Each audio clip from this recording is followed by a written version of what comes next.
You are listening to the Mom Halo podcast. This sweet ear candy will serve up laughs and aha moments as we talk to best-in-class thought leaders. These folks are dropping gems of genius. I'm Marni Saifert, CEO and founder of the Mom Halo community. I'm a fun, fearless, freckled mom with 3 wild kiddos. I love to introduce you to ideas and people that will rock your world, all while laughing out loud, because that is the only way to get through the daily grind of parenthood. Plug in your earphones and let's get to them.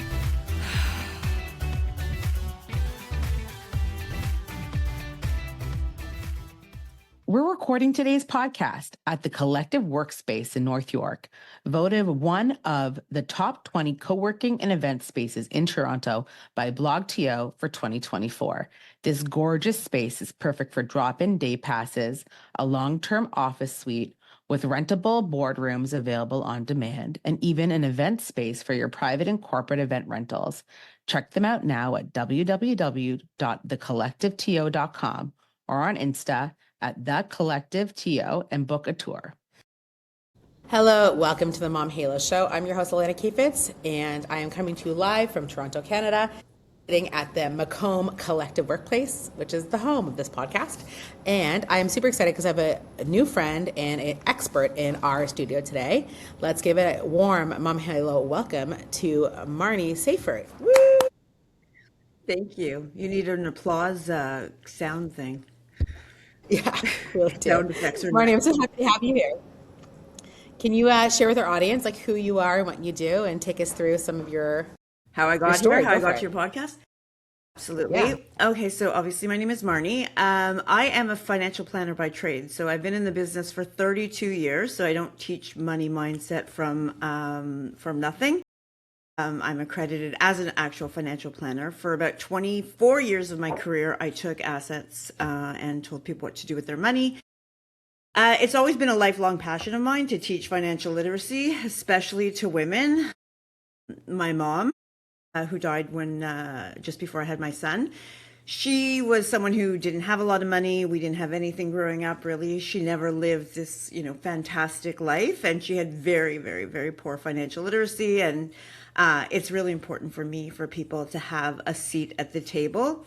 So I came up with an idea years ago, I guess 5 years ago now, that I wanted to teach women financial literacy. But I quickly realized that the money mindset piece, which I call your money story, I'm pretty sure I didn't make it up, but that's what I call it, is the key. So I could tell you what to do all day long. Nothing will change if I don't change the inside out. So I literally made that the back burner and created a 3-month coaching program called Rewrite Your Money Story. And now it has a collective that people go into afterwards. So that's what I do. I do some private work, but for the most part, it's Rewrite Your Money Story. I love that. So can you give me a little bit of a high level, when people are calling you right now, Marni, what's like their chief complaint? Like, why are they calling you? Well, they're not calling me. They're avoidant. I've got to go out and find them. Nobody wants to, the space that I have kind of 3 main avatars that I deal with.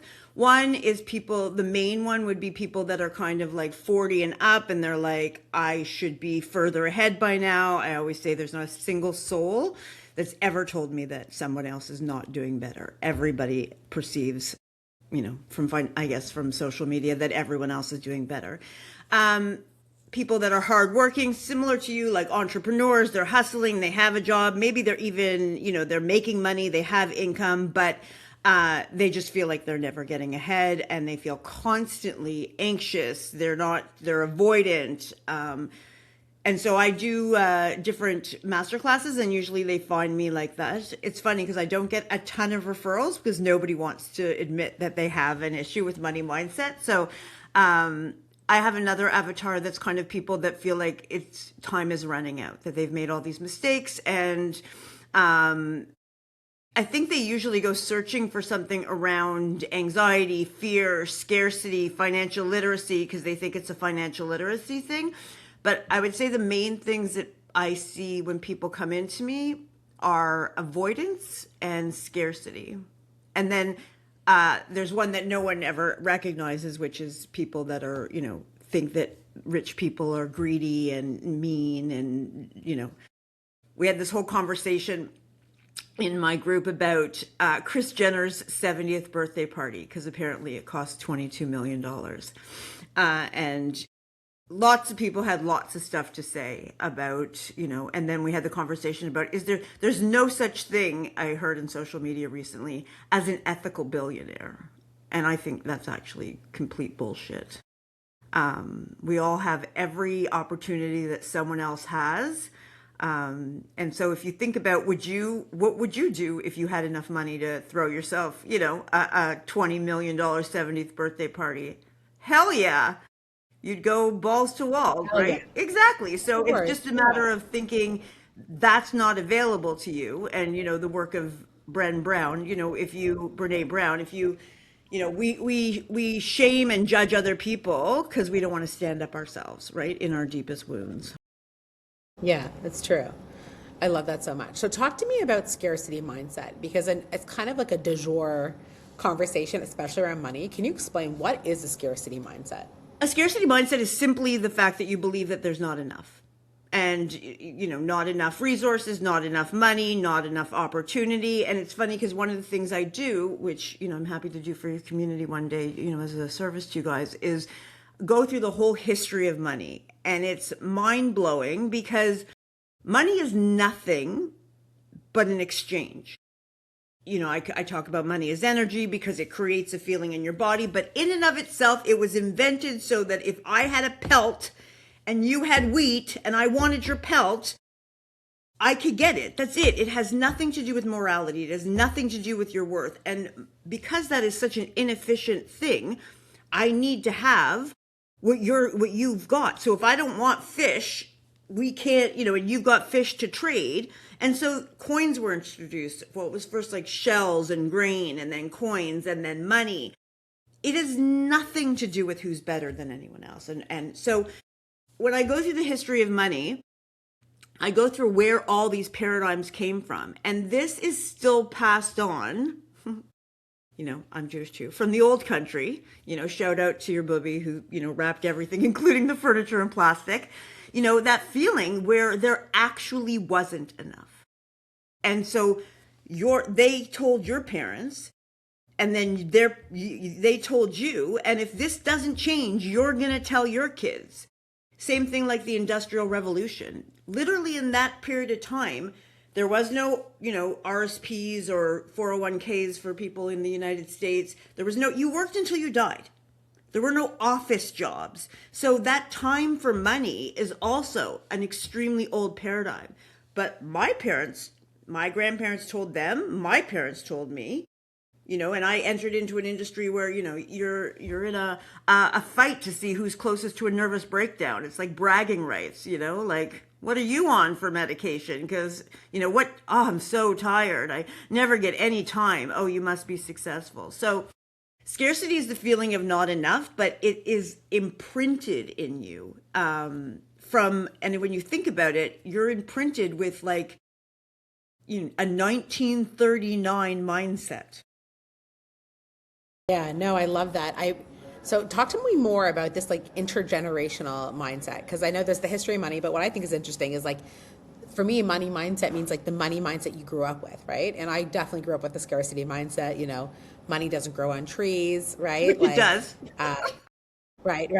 But that sort of thing, right? That's what I grew up with. But like, you have to work hard to make money. Like that's right. And that the value you bring in this world is your ability to earn, right? Like that is what I grew up with. So can you speak to us a little bit more about that? Like where does that, I think it's really important because I think it forms your money mindset. So the question is, where does it come from? And then how do we change that? Because that's deeply ingrained. Deeply ingrained. So they say that your feelings about money, like your money mindset is ingrained by 7 years old.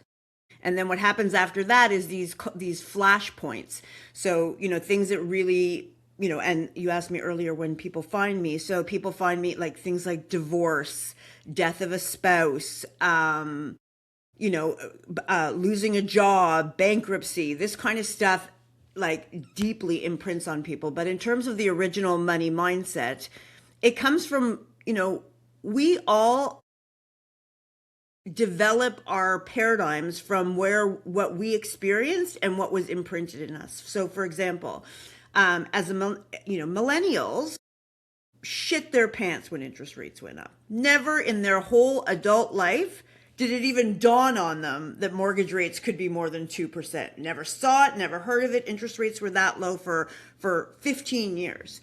So as a result, they don't have that type of scarcity unless it was, except for the part that we were all imprinted with, which is money, money doesn't go on trees.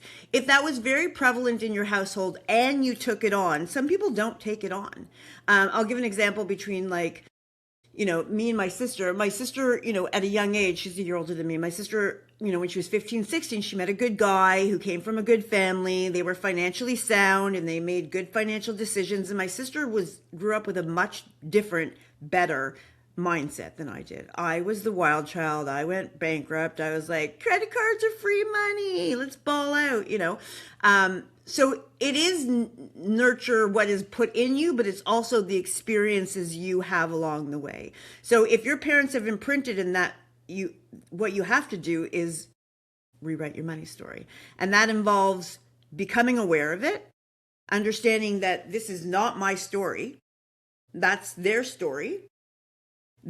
So I'll go over a little bit about what my program is. So the first month is awareness. So we just, go through exactly how you were programmed between your parents, what was spoken about, what was never spoken about.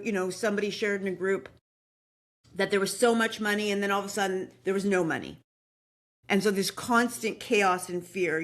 I had a parent that was an alcoholic. So there was chaos in the house when I was growing up. So that kind of stuff, is imprinted in you. And then what happened to you? What happened with your first job? Did you have to pay for university? Like I often think about, as parents, we try so hard for our kids not to suffer.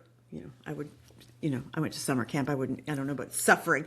But my mother had to borrow to send us. But you know what I mean? Like you want better for your kids. And what I've learned through being in this business as a planner, mindset and financial planning is sometimes we're not doing them any good whatsoever. Because I often think my kids never paid for their education. I've got older kids than you. And, what do they think? Do they think it's too easy, that everything comes so easy? So it's a combination of what you were imprinted with and what you learned along the way from your own. And so month 2 in my program is choice. So I call it like jumping out of the matrix. What do you want? What is a good life for you? Like, everybody's been told their whole life, I got to get a house, and then I got to get a bigger house, and then I got to get a better car, and so what I find is this is what happens. Your income goes up, and then you make your lifestyle go up, and then your income goes up, and your life goes up, and then you have no more money. Like you go through your whole life never feeling like you have any more actual money. So, cash is king. I'll say that now. I'll probably say that a bunch of times. If you have no cash flow, you ain't got no money. You ain't living your life. You don't have money to live your life with. So we go through choice. I think that this might be controversial, but I think that a lot of manifestation programs are predatory. There, I said it. Because, they prey on people that are really desperate for results and somehow give people the impression that, you can own and really, and I visualize at the end of every mindset. That's an active part of my program. So I'm not dissing. I send out affirmations every morning to people. I'm not dissing that kind of stuff. But it is money, Alana, is emotional because it has to do with our worth, our value. It's intergenerational. It reminds you of your parents. There's a lot of crying in my work. So in month 2, we decide what means something to you. And some people are like, I don't know. I actually don't want more. I want peace. Some people they want a bigger house. They love to entertain. One of the things I teach is it's no one's business what you want. If you want a chicken coop, buy a fucking chicken coop. So, no one can tell you what you want to do.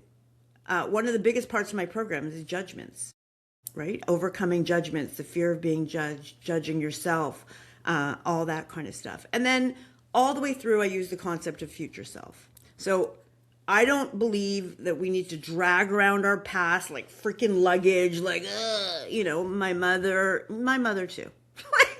And my mother too. And you interview my daughter, she'll tell you her mother's also, whatever. We try our best, get benefits, go to therapy. I don't know what to tell you. I've tried my best.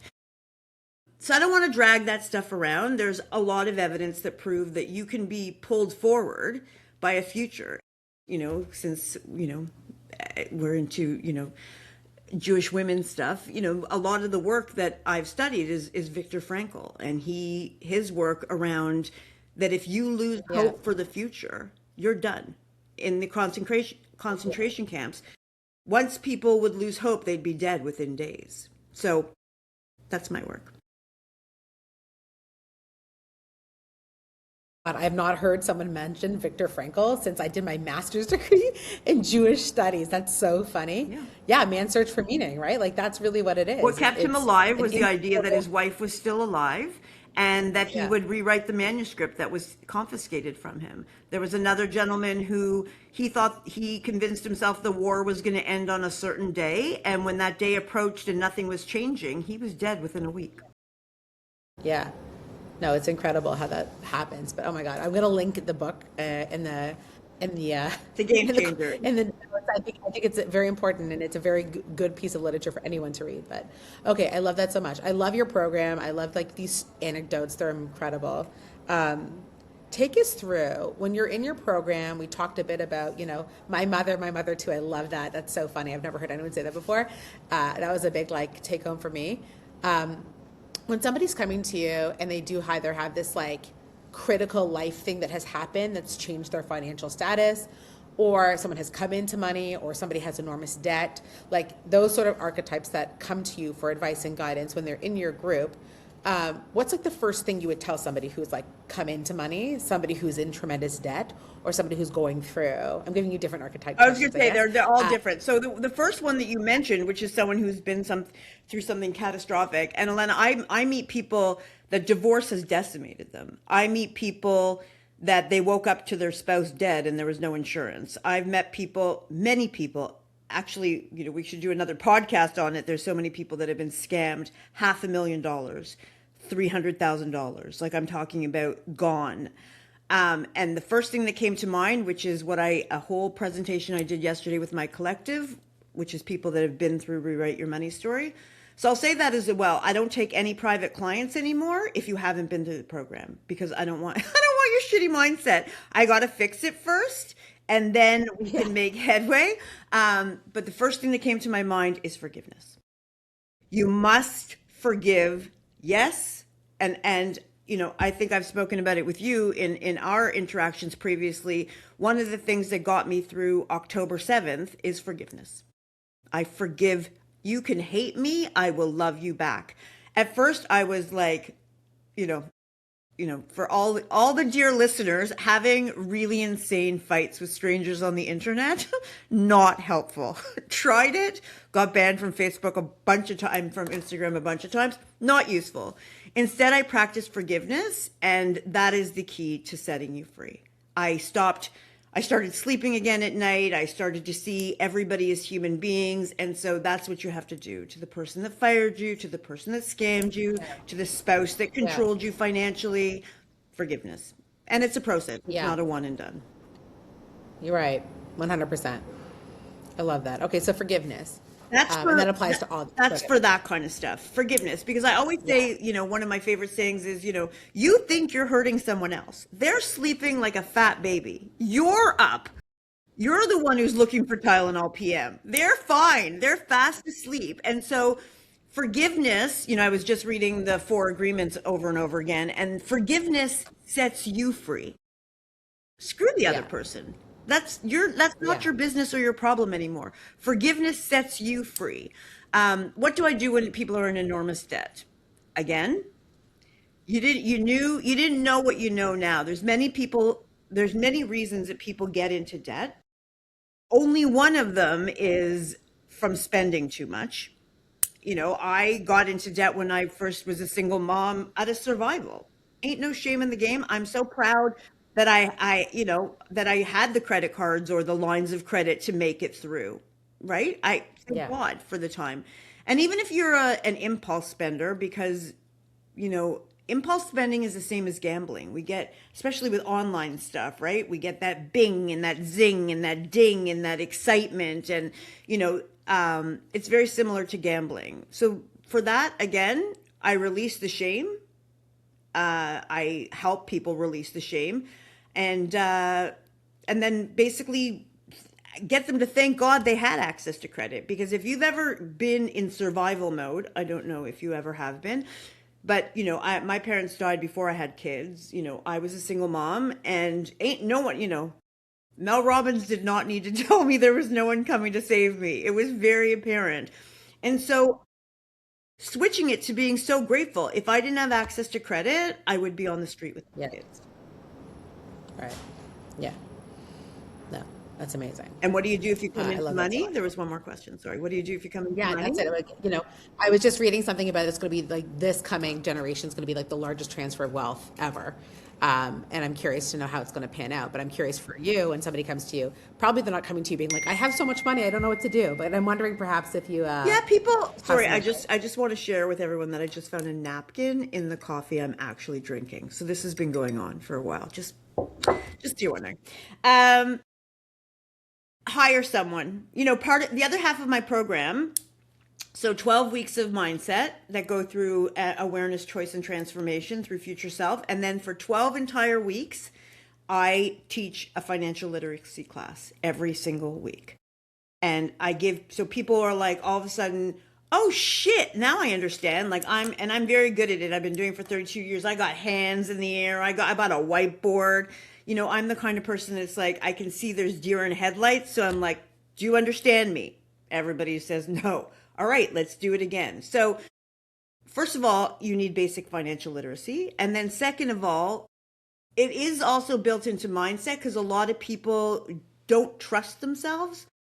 And they're right because, you see with lottery winners, having money and holding money has to do with like a lot of stuff, like self-continuity, you feeling connected to your future self, you feeling respectful. So there's studies that show that if we're shown our future self, like a mock-up of us older, our brain lights up like that's a stranger. Which is why when you were 25 and I wanted to talk to you about retirement, you'd be like, girl, I'm not getting old, so I don't need to talk to you about that, right? Now, you hit your 40s and you're like, wait, is there enough, babe? Like, is there enough? Do we have money? And so, because now it's starting to be an actual real thing. So it is a real thing that, people are afraid that they won't be able to hold wealth. I would say, rewrite your money story and then hire someone to do it. Wealth is boring, Elena. That's what I would like to tell people, that the accumulation of wealth is far more boring than I hate to tell you. You want Bitcoin and zing and bing and someone got to be a millionaire in a day. And no, none of that is real. Wealth is boring. It's starting early. Today is as early as you can start, people. Couldn't start yesterday. Being consistent and don't stop. That's it. Unfortunately, it's not more exciting than that. Yeah, interesting. And when people ask you, you're mentioning some like definitions of what people see, and you're like, oh, people are sometimes they don't want more. They just want to have less stress. What does that mean? When somebody has, I guess, by every measure, everything they possibly could ever want, and they're not wanting for anything, they still feel stressful about money. Well, there's two things. First of all, most people discover that half of the stuff they want, they've been told they want. I was told, I was told that, I have to be married, I have to have kids, I have to have a house. These are paradigms that people come to me all the time. So I had a woman recently from Sweden tell me that she hasn't been successful as a woman. Those were her exact words. And I said, why?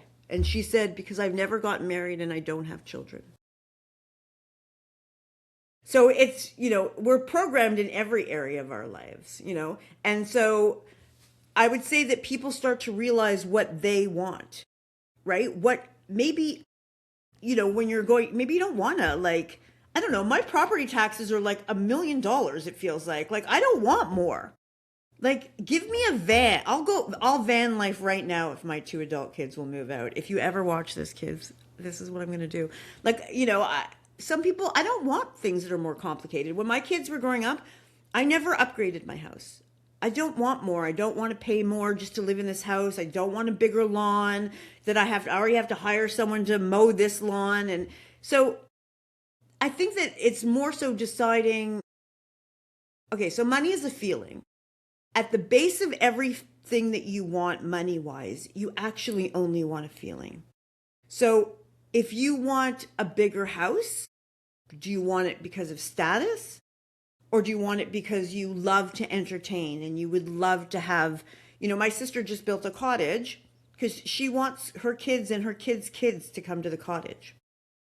That's from the inside out. That's not from the outside in. Right now, true story, my sister said, would you host Passover? I don't have enough dishes. Like, don't come to my house. I don't want anyone. I don't even have enough cutlery to serve you.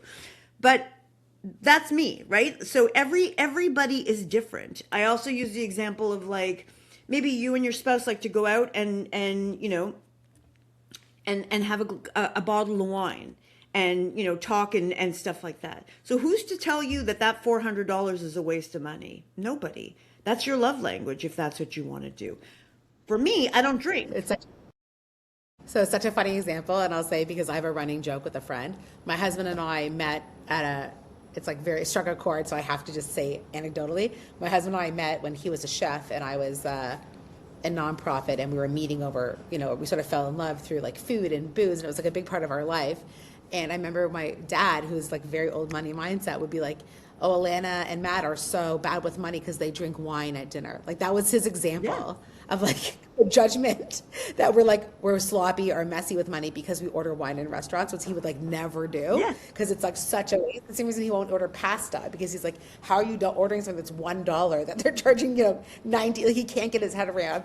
So that's the mindset that I came from, is like, Yes, and so you make a decision. It's a decision like all the other stuff, because you're a coach, to say, I'm off. The awareness alone changes this stuff, and then you're like, no, this is what I want. Me and my husband love to go out. Of course I could cook it.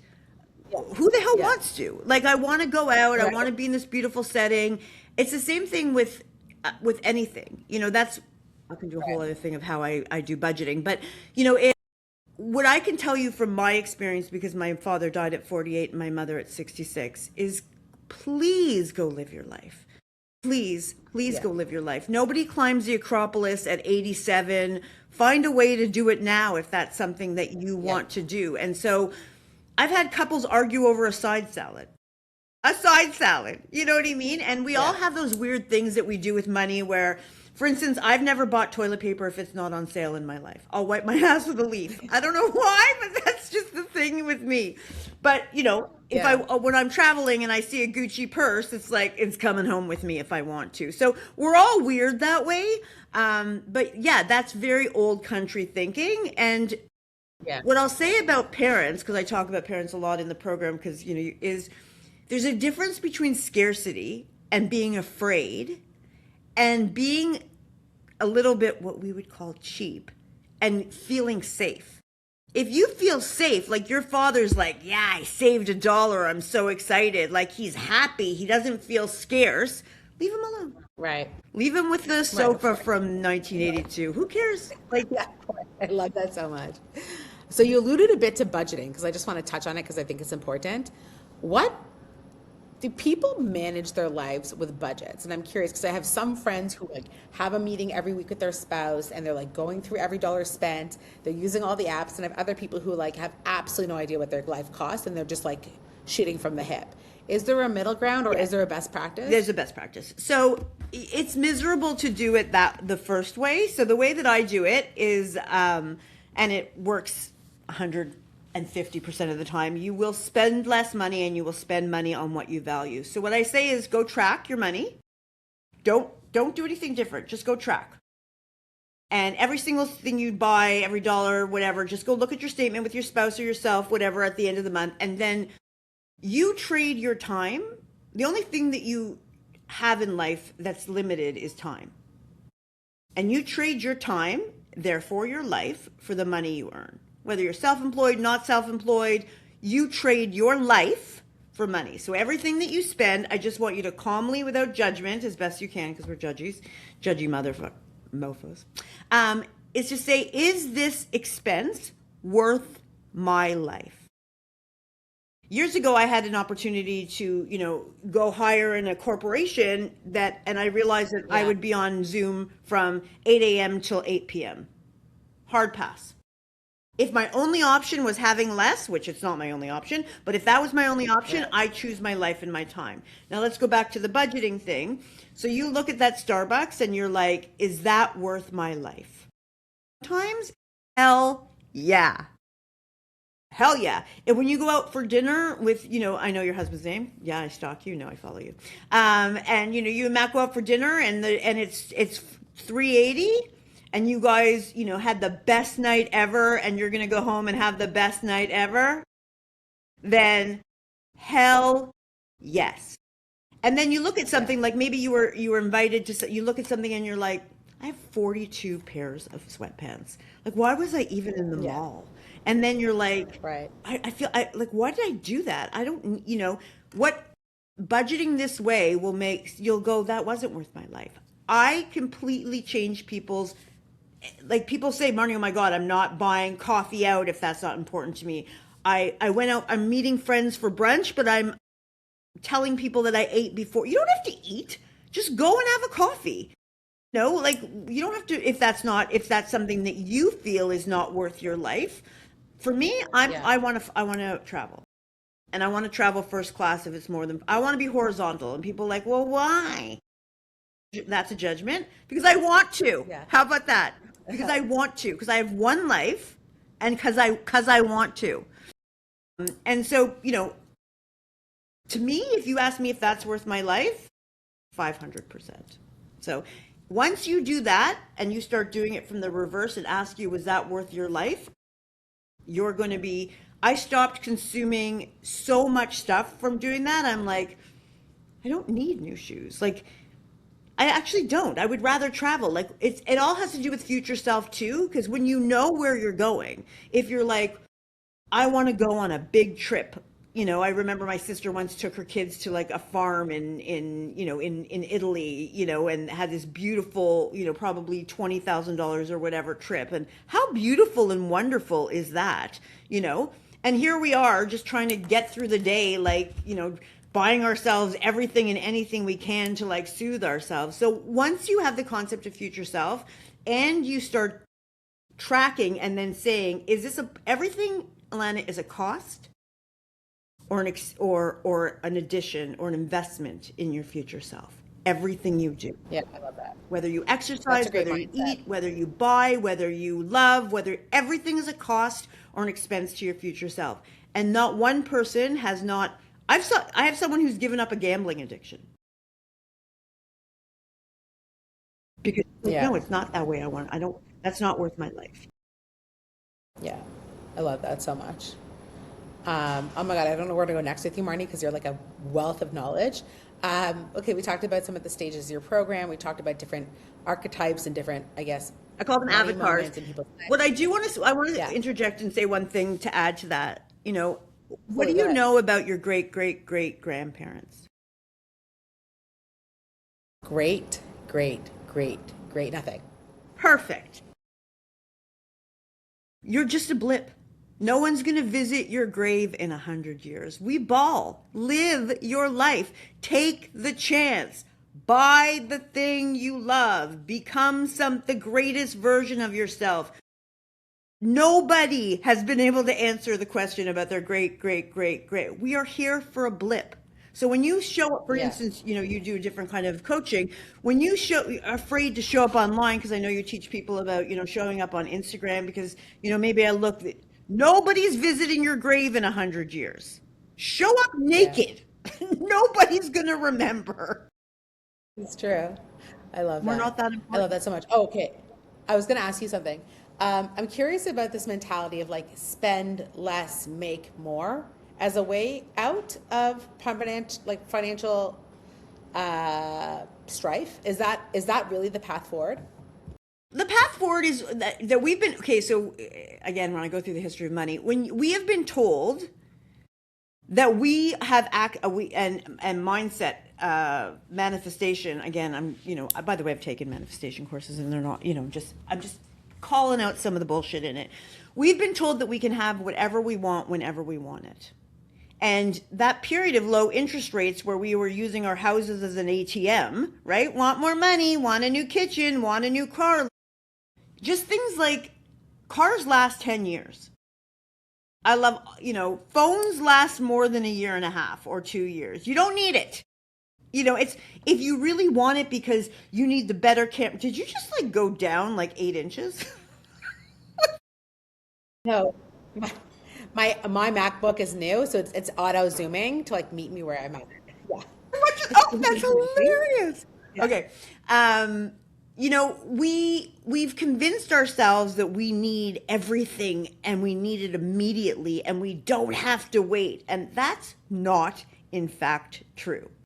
So it's not about if you do it the way that I'm telling you, no, turn the feature off. I don't know how. If you do it, though, this is going to be everyone's favorite podcast. If you do it the way that I teach it, you won't feel like you're doing less. You'll feel like you're aligning with what you want. You won't feel there's no restriction. If you tell me that I can't eat, I want everything. Give me all the 100-calorie bags of chips. I'm eating the whole box. But it's not like that. That's why traditional, stop being funny, Marni. That's why traditional budgeting does not work. One of the things I teach in the program is the science and psychology of spending. We are programmed through marketing. And so if I told you, listen, Elena, you need to stop spending $200 each month. Now you hate me. Now you hate your life. Now you're like, why am I even working? And I said, Elena, you know what? You told me that you and your family are looking at this amazing trip to Jamaica. If you put away $200 a month, every month for the next 2 years, you guys would all go. Boom. It happened. So we are loss avoidant. If anything is positioned to us, and this is why traditional budgeting doesn't work, if anything is positioned to us as a loss, we will avoid it. Even so much as, if you're going to call, you're pissed off at your telephone company or, and you call and you're like, I'm leaving. And they're like, it's $54. You're like, okay, I'm staying. We'll stay for 5 years because we don't want to spend the $54. So it's not about, I don't want it has nothing to do with spending less or depriving yourself of something. But yes, if you want the math is that you have to have more money than you put out. Yeah. I'm so sorry. 1 second. Yes, that's fine. Sorry. There was no podcasting room today, so they said I could sit in here. Sorry, Shan. I am. It's okay. You're good. Don't worry. You're good, Shan. Sorry. I'm in a co-working space, and the podcasting studio wasn't available today. So, so it's not, yes, in the end, if you want the actual bottom and, dollars and cents math, yes. And so if you made the radical decision, which nobody wants to make, to increase your income and turn to your spouse and say, we're fine here. Let's, in a couple years, the kids aren't going to be going to camp and, I like my kitchen. There's nothing wrong with my kitchen. It's just we're programmed to want, and so there's a cost to everything in life, right? Everything is a cost or an investment in your future self. So it's not about doing less or having less. It's about having more of what's important to you. But the answer is yes. Without cash, you have no money. Cash is king. You have to work on your cash flow first. Yeah, cash flow is important. So I'm going to ask you about cash flow in a minute. I'm going to also talk about this concept of comparison's the thief of joy. And with the advent of social media and every influencer having a perfect kitchen, updating their houses, doing whatever it is, pouring money into their existence, how do you not compare, right? How do you make it that you go to a friend's house, your sister, for instance, as an example, or somebody who is living this tricked out life, right? And by not saying I really would like to have that too, right? How do you stop yourself from wanting First that? Question is why? Why do you want it? Wayne Dyer's famous quote is, the more they have, more that we have, one of the concepts that I lean very deeply into, what is enough? Because if you have no concept of enough, screw it. Stop now, because you will never be happy. There will always be a there. If you can't get a feeling of what satisfied is here, right? Then don't even bother. So the first question is why? Why do you want? Because again, what is the feeling? What is the judgment? And I'll share a story. So I really recently went to a funeral, and I realized I had the shittiest car there, and I was like, wait, do I need a new car? And I'm like, Marni, listen to yourself. Like, what, to go to funerals? Like, but even though I live in this work, I was like, no, I'm driving this car, which is till the wheels come off, because my priorities are to travel, or to, my kids are older, to help set them up more, or I want a cottage. That's so a better car to go to a funeral. So check yourself first. Second of all, you don't know what they have for cash. You don't know what's leveraged. You don't know what, and maybe the grass is greener. Who gives a shit? It's not your grass. Worry about your own grass and what is a good, I know that you've had a child with medical issues. Like, you know what I mean? Like, what is a good life for you? What is the most important thing to you? There's so many more important things than freaking stuff. And so you can compare yourself to them, or you can actively choose not to. Like, there's lots of people that on paper have more than me, maybe. That's you. I stay in my own lane. I live my own beautiful life. I don't, I spend my summers up by the lake. I travel 3-4 times a year. I buy what I want, you know what I mean? And this is all a matter of like elevation of consciousness and self-identity, because it's all about identity. I just wrote a blog on Substack, follow me, talking about, if you have a sales problem, and this is your what line of work, you have you have a value and worth problem. End of story. Fight me. Like, I'm not wrong. Because if you felt so strongly about what you sell, which I feel so strongly, who the hell are you to keep it from the world?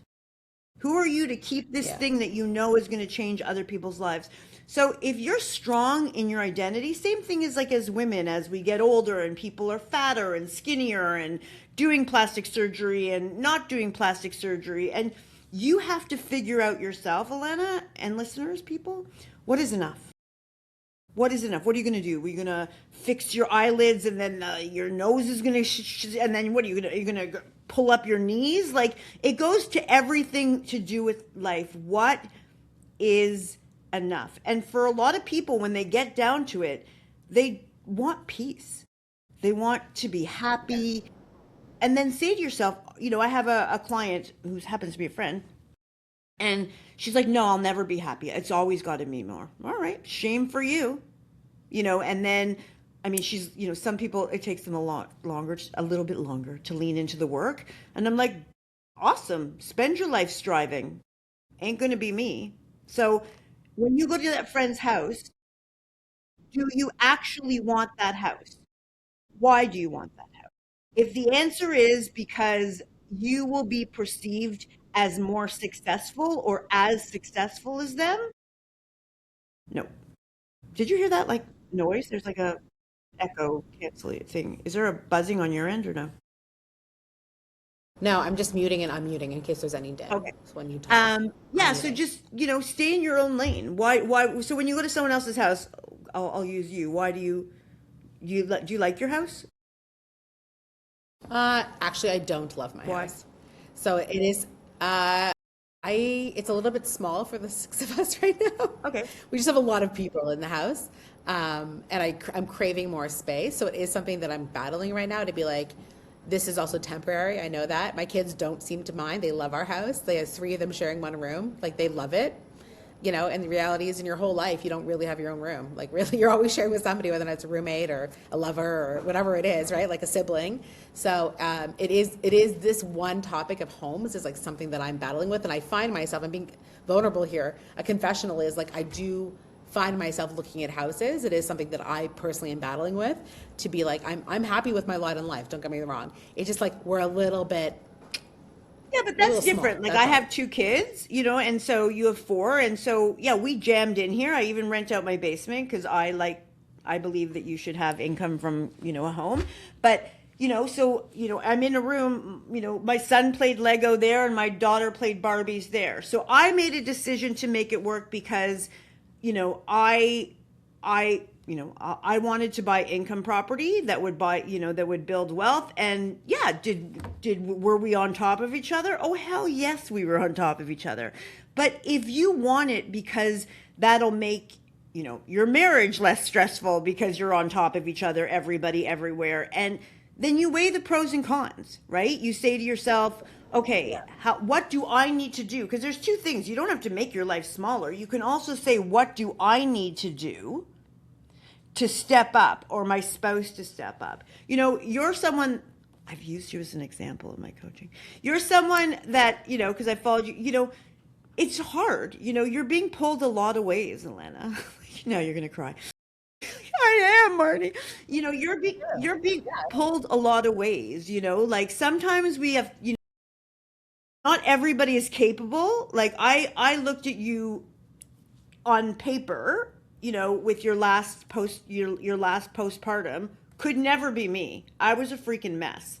I was anxious. I was like hanging on by a thread, and so you wear a lot of hats and you juggle a lot of things. And so, something, sometimes for a lot of people, something has to give, right? And if you feel like what's really going to give you more peace is to have more space, then you think about, how does that happen? And the way that you do it is just plant the seed. You make a decision. You're like, you know what? I would love a bigger house. And then you put in all the things that are reality, like the cost of selling your house and the cost of double land transfer tax in Toronto. But maybe that's your forever home once you move, right? It doesn't mean you shouldn't make your life bigger. It means you should have a real reason. And more space for some people is a real reason. Yeah, no, 100%. I love that so much. And thank you for all your kind flowers you just sent my way. No, I think you're remarkable. And I think this is such a good lesson because I do think you're right.